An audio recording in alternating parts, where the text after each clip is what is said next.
President, I also acknowledge that we suffer the consequences of climate change.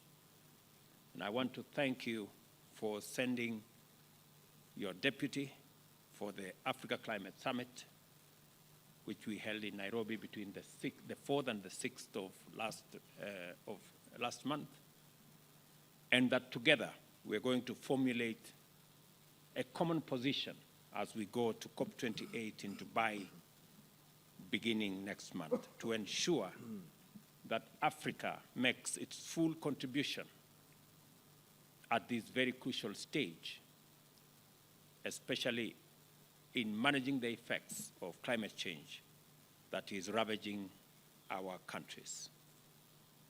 Your Excellency, I am acutely aware that the trade numbers are in favor of Kenya. 96% of that trade is Kenyan goods finding its way to Angola. We will look at avenues that will balance this trade between our two countries, as I encourage business people, entrepreneurs in Kenya to continue working with their Angolan counterparts to enhance, increase, expand avenues of trade, investment, and business between our two countries, so that in a very short while, we will be reporting billions of trade between our two countries. Your Excellency, let me finish by thanking you once again for making this first visit to Kenya, and I look forward to working with you on many of the continental assignments, as I promise you, Mr. President, that you have Kenya's support as you seek the chairmanship of Africa Union in the year 2025, 2026, because I have confidence in your leadership capabilities, and I believe you will bring a wealth of knowledge, understanding, and experience to the leadership of our continent that me and you share in building its ability and capacity to take up its rightful place in the community of nations globally. We have discussed to expedite and conclude discussions on the resumption of direct flights between Kenya and Angola as a mechanism of boosting the movement of people, movement of goods, movement of services, as a way of escalating our trade numbers, which have improved significantly over the last 4 years. Our trade numbers have moved from 60 million 4 years ago to 350 million last year, and to the early part of this year. We believe that there is tremendous potential and scope for these trade numbers to go up into the billions. And we have undertaken that we will facilitate these exercises by making sure that they are not only bilateral agreements, we improve the connection between Angola and Kenya, and also working under the framework of the tripartite treaty, TFTA, and also the Africa Continental Free Trade Area to facilitate greater integration, movement of people, movement of goods, trade between our countries as we do it within the context of our continent. We have also agreed, and I have undertaken to my brother President Lorenzo, that our brothers and sisters in Angola after the signing of the instrument today, all of them, with all passports, will now need no visa to come to Kenya. And I am very happy that His Excellency the President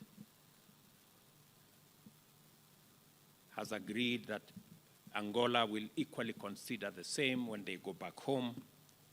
And Mr. President, I think it's a very positive process that will enable our people to move with their ideas, with their businesses, so that we can create a greater interaction between our two countries. Your Excellency, I am truly grateful that you considered making this first ever trip by a visit, state visit, by a head of state from Angola to Kenya.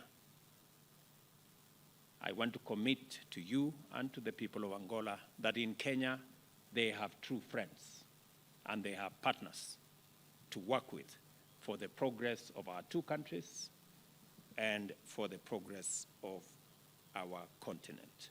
We reaffirm our commitment, Mr. President, to continue developing bilateral cooperation in trade, in investment, in agriculture, in forestry, capacity development in public service, in transport and communication, and in all the other sectors that has seen us today cement the relations between our countries and provide a wider and broader framework for the engagement between our two countries to go forward.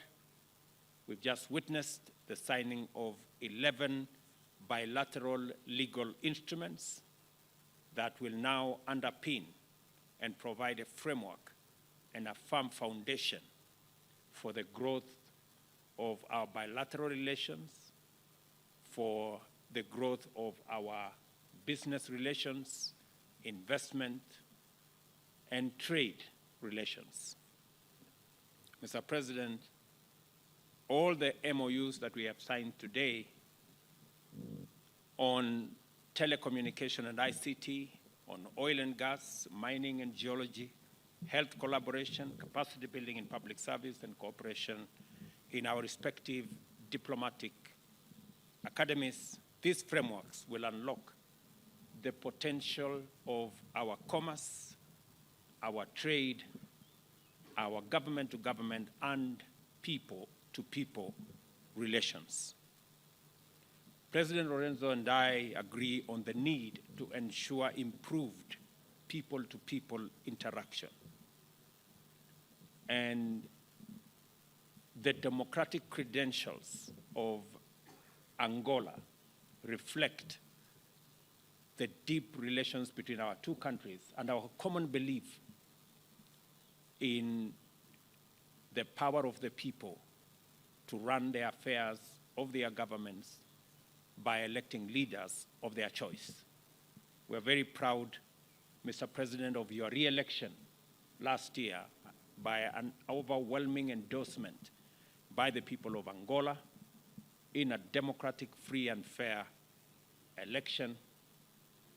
And you can count on Kenya as a partner in establishing our continent as a continent with democratic credentials, believe in the rule of law, and giving a chance to our people to decide their destiny, their progress, their development, and their government. I have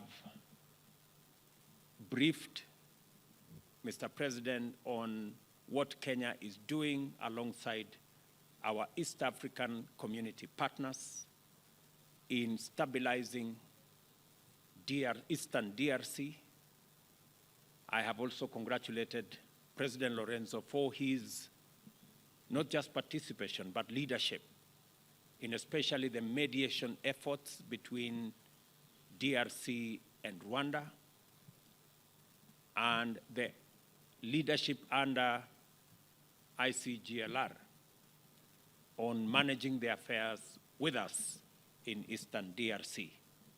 We concur that the situation in DRC needs to be brought under control. We share common positions on encouraging the government in DRC to work with its people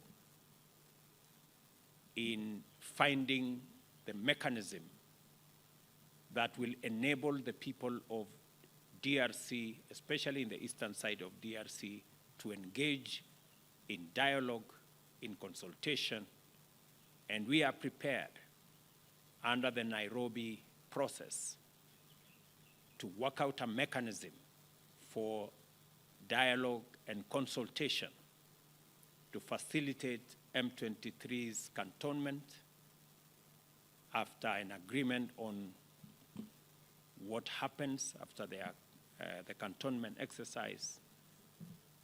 And we believe that it is an achievable aim to engage in consultation, stabilize eastern part of DRC, and allow the people of DRC in general to benefit from their progress, from their development, and from stability and progress in their region.